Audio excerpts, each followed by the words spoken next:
Starting your own practice is hard for many chiropractors. It's riddled with both struggles and successes. But here at the Chiropractic Philanthropist, we make it easy by having chiropreneurs and entrepreneurs share their struggles and lessons learned in life and business so that you don't have to make the same mistakes. And now here's your host, Dr. Ed Osborne.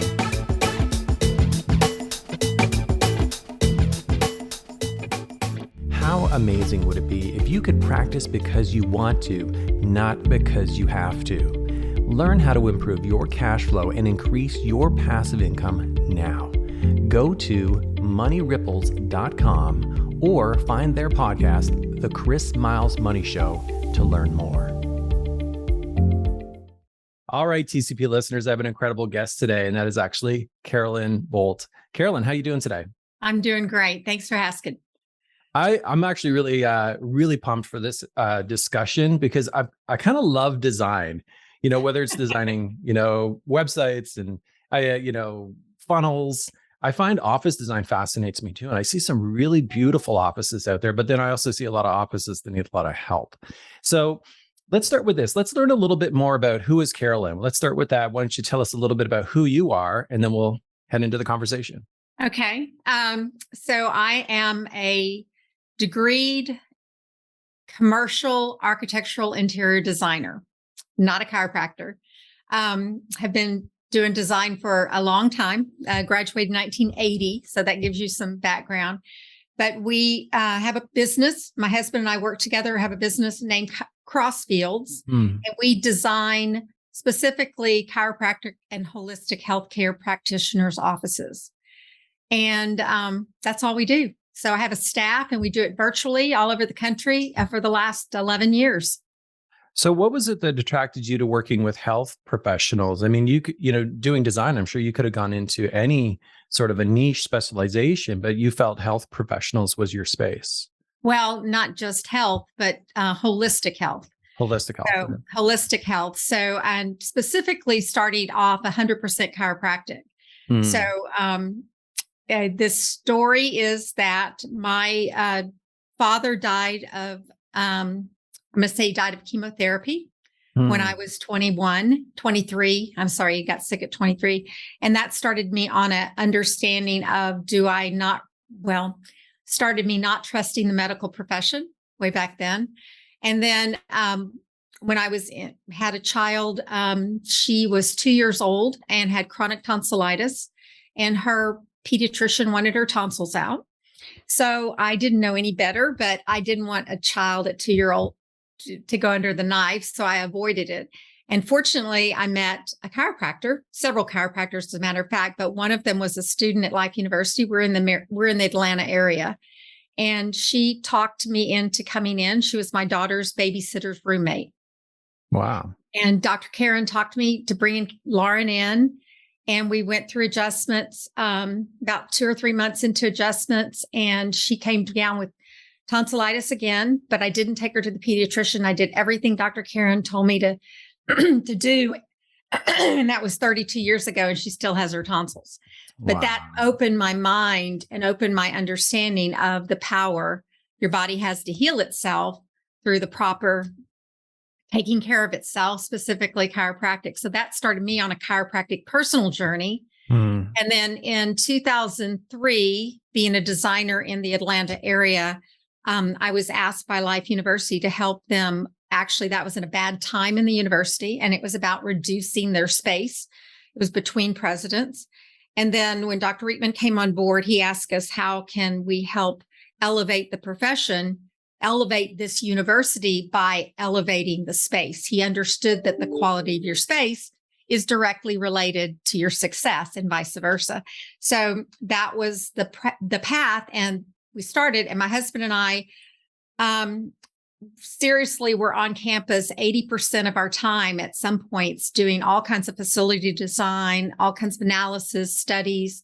We started out, all they had money for was paint to make a fresh look, which is what startups do. That's all you have the money to do, So in 2000, that was 2003. In 2010, still on campus, we were asked by some people in enrollment, would we be open to teaching a class to the university that they teach every quarter for a weekend business class.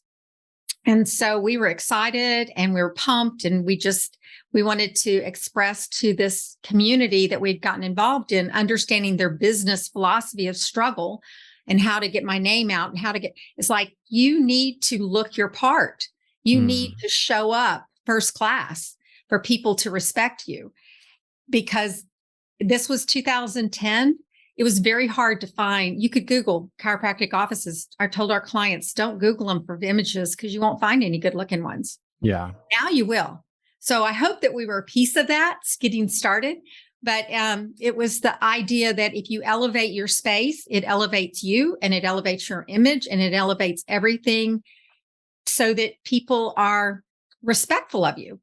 They're not very respectful if they walk into an office. It's shabby and it's dated and it's horrible. And that's what we were seeing with most chiropractors. So that's our mission, was to get more people aware of holistic health, specifically chiropractic, and be respectful of it so that they would go to it. What is it? Still only 8% of the population even go to chiropractors. Yeah, it's still hopefully that's more, but trying to get that out there. So that's our mission.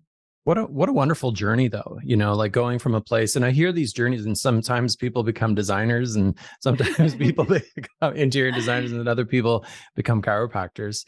And I mean, you must have, let me ask you, I'm just going off on this. This is a riff. That's okay. What's the worst space you've ever seen that you worked with a doc? Tell us one of the stories of I'll tell you one of mine, and then first. I went into shadow a doc. There were literally cigarette butt stains in the carpet, from when the previous doctor had put in. I guess they used to smoke while they were adjusting patients. But what's the worst story or the worst one that you've ever seen? Oh, wow. Without calling anyone out. Okay. I remember one. There was one where it was a doctor, father's son. Okay. The son had graduated from university, and I don't even remember where they were located because we do everything virtually. But the son came to us and said, can you help me convince my father? He wants me to take over the practice, and it hasn't been updated in 35 years. And it was just, imagine that. It was 35 years old, between being dirty, not dirty as in dirt, but cluttered, messy, stuff all over the walls, and very, very old, worn out furniture and finishes. And I don't know. It was bad.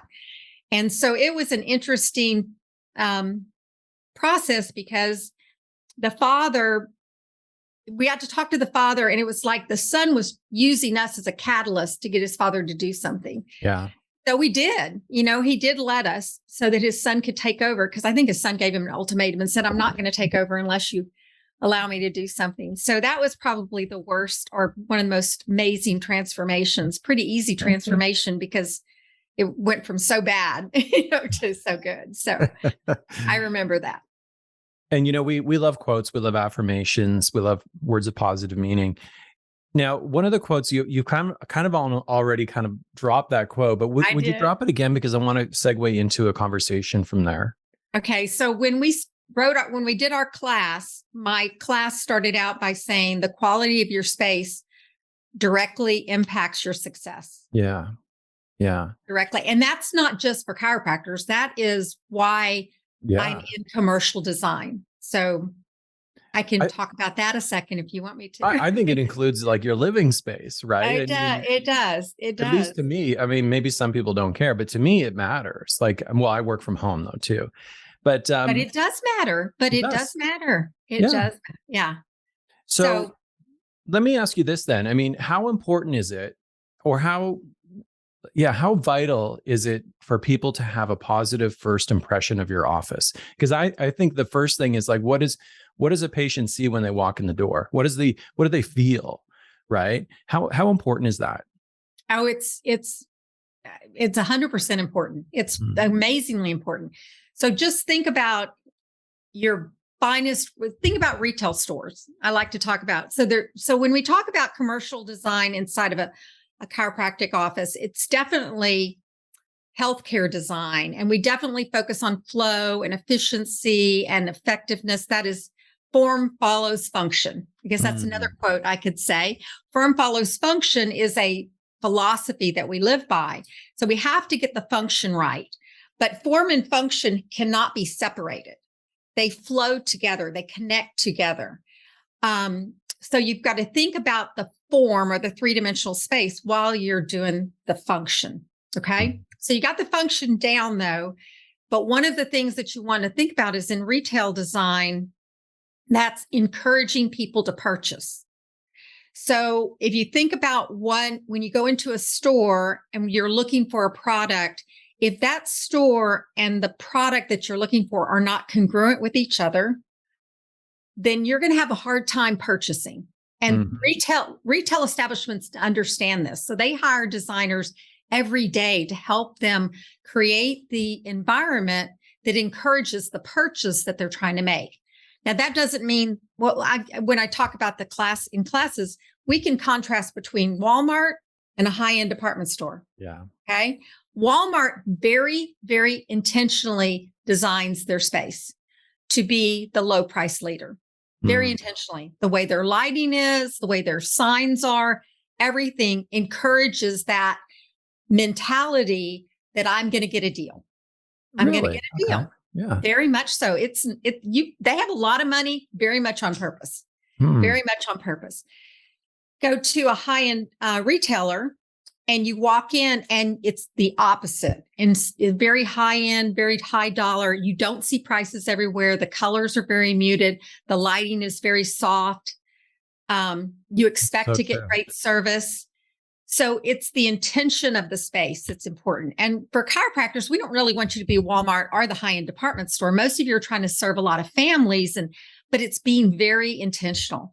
Having those people walk into the space and trust you immediately. How would Seth Godin, Gary Vaynerchuk, and Tim Ferriss create a chiropractic practice? The answer is The Payday Practice, a new book by Dr. Jeff Langmaid and Dr. Jason Deitch. The Payday Practice is the perfect solution for any chiropractic practice looking to generate monthly recurring revenue. This book provides a step-by-step process that is easy to follow and guaranteed to get results. Get your free copy today at thepaydaypractice.com. Don't wait, this offer won't last forever. The Payday Practice, recurring practice revenue the easy way. Head over to thepaydaypractice.com for your free copy now. I love it. I mean, and it's so true because if I even think of my buying patterns and how I shop, I'm a car aficionado. I can't even tell you how many vehicles I've bought off the showroom floor. And it's all about presentation, isn't it? There's some perception that even though there might be a better car on the lot, the way that it's presented inside of the showroom is there's something else about the buying experience. I mean, so is that a really important aspect too? I want to come back to this quote you said of form follows function. Okay. So when you look at a space, and I love that you say that you do this virtually, you're not jet setting all over the world, right? Yeah. So that's amazing to me. But when you look at a space, and especially as a we'll talk about chiropractic specifically, some docs have a very, very high volume practice. So I guess the function of the space and the way that they're designed must come really into play when you're working with docs, right? Oh, absolutely. Absolutely. Looking at, so there's several things when we talk about the function of the space. We talk about maximizing the space and the flow. So the size of the spaces, the size of the rooms need to be the right size. Yeah. So if a size is too small, it's going to impede your flow. It's going to impede you from doing what all you need to do. If it's too large, you're wasting space and you're using too many steps. So you're thinking about, your time in your office adjusting people is your movement and your steps and your staff and your associates and all those people and how they flow together. So creating the efficiencies in that area, the size of the space, and then how they connect together for the staff is key. But it's also for the patient. So typically in a chiropractor or holistic doctor, you'll have two patient flows. You'll have the new patient flow, which is typically escorted. And that's where it's going to be the first impression. What are they seeing as they go through the space? What is their vision? And then the second one is the established patient typically gets unescorted. If you, especially in a high volume practice, they begin to know where to go and what to do. So just making sure they're comfortable flowing through the space and know how to find things. And then where are their bottlenecks? Where are people gathered up too much together? What's slowing down? Can people pass in the hallway without stopping? So there's a lot of little things that we look at when we look at flow and function and space. But that has to happen first. It has to work first, because the functionality. Yeah. It doesn't matter how pretty it is if it doesn't function. I wish I had met you before. The lipstick on the pig thing, Well, I mean, when I was starting, I mean, this isn't something that we generally learn in chiropractic college. Like, I don't think we ever talked about chiropractic office design. And there's so many different doctors practice in different ways or want to practice in different ways. And there's no one size fits all. And I mean, here's the thing is, like, once I jumped in and we built out our practice, because it was just a bare space. It was just, a big room, essentially like a big bowling alley. At the end of the day, once it was done, by about a year or two in, it was like we wanted to redesign the entire office because it didn't function for what we needed. It looked good, but it didn't function properly. Like, even down to the point where some of the rooms were too small for the table. It's like you had to move the table to adjust on the other side. So how important is it, like, for someone to get on like, even just have do you offer, like, maybe just like jumping on a call with you and talk, like, have a consultation possibly and see if it's a fit? What's the best step? Definitely. We do consultations. So I'm going to go back. We started by teaching before we ever started serving the chiropractic community as designers. So on our website, which I know you'll share, it's chiropracticofficedesign.com. I started writing blogs. That's how I started. I felt a need to get the message out. So there's blogs on how much space you need, what the flow is, planning your office, all of those type of things. There's resources there on the website that anyone can use free. Perfect. And then the second part is that, yes, we have complimentary consultations. That mostly goes into what is your big picture that you're trying to solve, and then how we could help serve you in that. We don't really get into the flow as much in that complimentary consultation because it's just too much to deal with. We don't start giving you advice on flow until we get your intake form. We have a form. We call it our pre-work form, and it's just like you getting history on a patient. It's for us to understand what's happening and what's going to happen, where the goals are, what's the flow is, and then that helps us quantify the quantity of space you need, and help you with that flow. Oh, so you mean, like, even before you go out and lease or buy a space, it's good. Oh, that's brilliant. Yes. That's brilliant. Before you go buy it. So our step, we call it steps. We have 6 steps because it's a very complicated process. There's 3 to 6. So if you're opening a new office, so we help people open offices. We also help them renovate existing offices. But let's just talk about opening a new office for a minute. The very first step, we call it step 1. It's just to determine, we think you should do it while you're doing your business plan. Right. It's how much space do you really need? And how does that need to flow? And what is your aesthetic vision that's going to match your image that you're trying to create, your vision, your purpose of your business? So in that, we help quantify the square footage required. You'd be surprised how many people come to us that have been in practice for a long time and have leased a space, and it's too small for what they want to do. And they haven't even thought through it. They just, I'm sorry. It's crazy. No, I totally get it. It happens every day. Every day. I mean, because when we went to lease, it was all about, do they have parking? Like, that's like, do they have free parking and enough parking? And, where's the location? Yes. And other than that, it was like, all right, 1,200 square feet sounds good. Let's do it. Yeah. But I also know some docs. And when you did that 1,200 square feet, why 1,200 square feet? Because it was the space that was in the right location with parking and the right price. And the right price. You got it. But I would have done it differently. Yeah. Oh, absolutely. And I mean, I know a lot of my colleagues who, especially starting out, or or even are years and years in practice right now, and they're practicing in twice as much space as what they need. So they just having a discussion with you and going through this process with the ROI must be tremendous. Yes, very much so. The return on investment, the whole thing is about return on investment. If you think about retailers don't spend money on designers because they want it to look pretty. They want to sell product. Right. Okay? The other piece of it that we bring in is hospitality. So think about in a chiropractic office, you're all about culture. You're creating a culture for your patients to want to stay there and be there, and your staff too. Well, hospitality design, think about restaurants and hotels, create cultural environments. So it's like, what kind of culture do you want to create for your patients to be there? And that's a return on investment if you're doing it right. Yeah, interesting. I mean, here's one of the things too, we're just on the discussion of ROI, especially when it comes to chiropractors, because this is something everyone monitors, ROI on investment.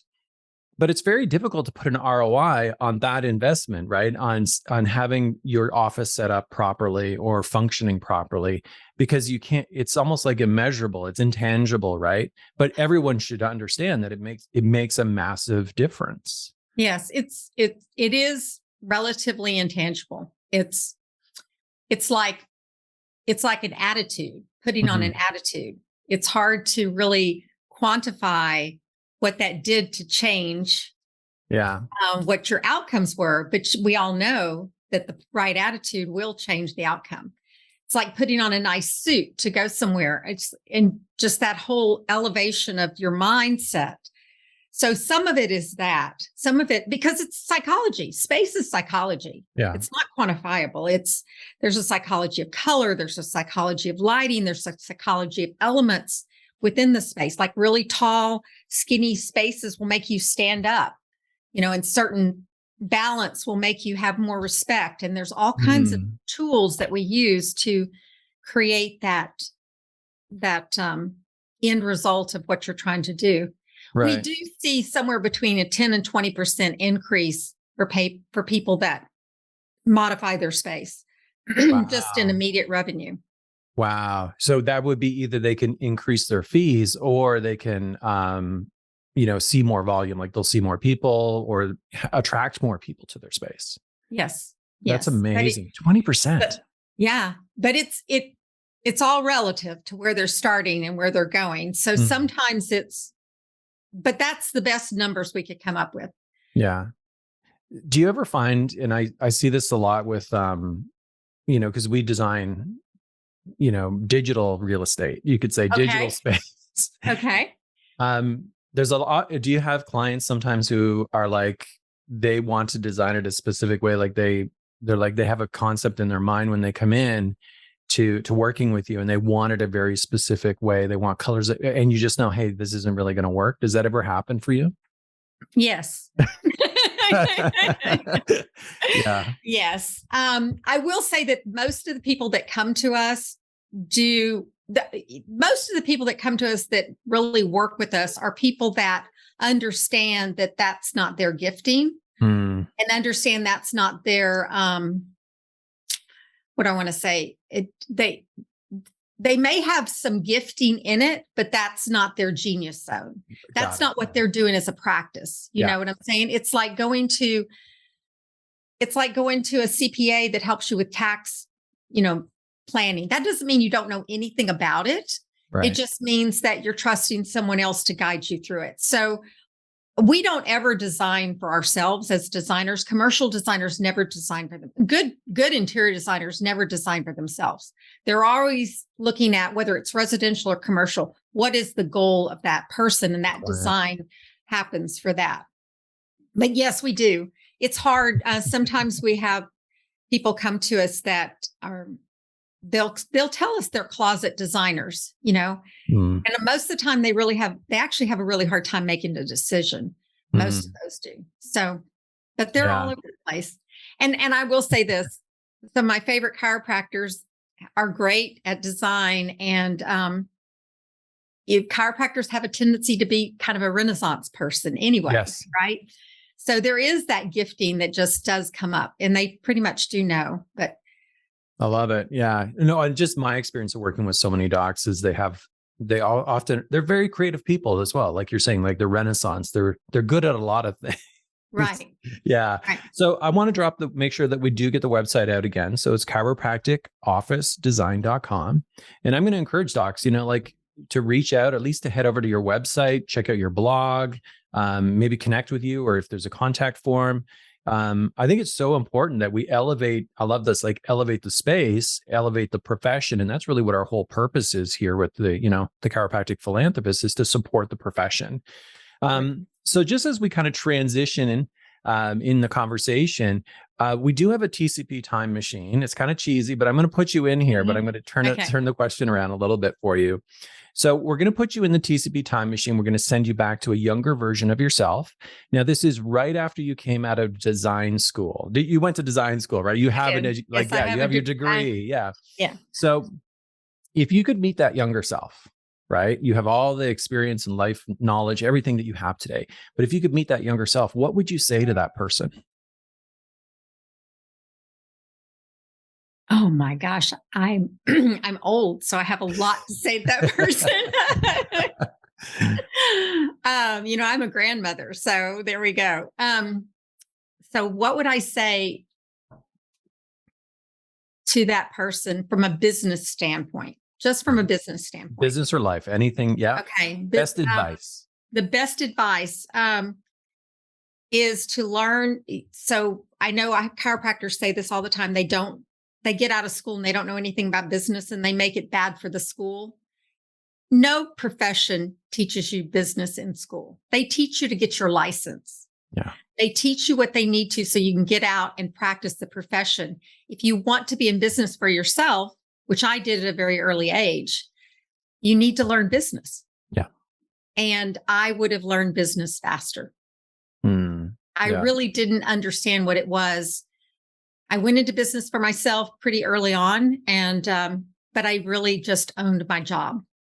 Yeah. And it wasn't until you talked, I think somewhere in there you ask about books, but the E-Myth, the entrepreneurial Oh, great book. Yes. made a huge difference in my life. And it was like, I was the entrepreneur. I was the high technician that had an entrepreneurial seizure, as he talks about in his book. Wow. And I needed to relearn how to run a business, because otherwise I was just a good technician and I was ragged. So yeah, I would have learned business early. Yeah. And with business, I find, and it's a constant process of education. Like, just when I think I know everything, I don't. There's no way that you can know everything. You can always learn more. Plus, if you're doing it right, your business is growing and there's different levels that you need to address anyways. Yeah. Absolutely. I love that. So I know you already dropped a book. Do you have any other resources, another book that you would like? So the E-Myth, any other So resources you'd like to I'm a follower of a guy named Darren Hardy. I don't know how much. I love Darren Hardy. Yeah. You like Darren Hardy? Yeah. And I listen to his Darren Daily pretty much every day for, I don't know, it's been 8 years, however long he's been doing it. But he wrote a book called The Entrepreneurial Roller Coaster that really helped me understand that I was not crazy when I was really started after I read the e-booklet and kind of really started to try to build more of a business model, a duplicatable, transferable, all those words. So the entrepreneurial roller coaster was really profound. And I think that talks about, it's a journey that we're on. And it's an up and down journey if you understand it. Yeah. Yeah. Well, thank you. I love that. So listeners, you can actually head over to thechiropracticphilanthropist.com. We'll have a webpage dedicated to our discussion with Carlyn today. Also, if you're actually on your mobile right now, go ahead and open up your show notes and you'll see all the links and resources provided inside of the show notes. If you're on iTunes, go ahead and actually make sure you subscribe and you share this episode. That's going to be incredibly valuable for so many doctors. Carlyn, I want to thank you for being on TCP and for giving back today. Thank you very much. And we do have, they do chiropracticofficedesign.com/Osborne. It will go straight to a unique landing page that they can just get all of our free resources in one bundle. And then we've got some discounts. We sell some floor plans to help people out and things of that sort. So they can get some discounts on that. So I'm going to repeat that. So it's chiropracticofficedesign.com/Osborne. Yes. OSBURN, everyone, not Ozzy Osbourne. I appreciate you. Thank you so much for being on the show and for, I know that, doing these interviews, sometimes getting them scheduled and busy people the way it is. I'm so appreciative of you taking your time today to do this. Thank you. Thank you so much for having me on, and just raise the profession. So you've heard the struggles, you've heard the successes, and this episode is done. But there's still so much more to come and so much more to learn. Head on over to thechiropracticphilanthropist.com and sign up for our newsletter, where you'll receive free practice building tips and strategies, including how to market your practice with your very own podcast and so much more. Thanks for listening, and we'll see you next time on The Chiropractic Philanthropist.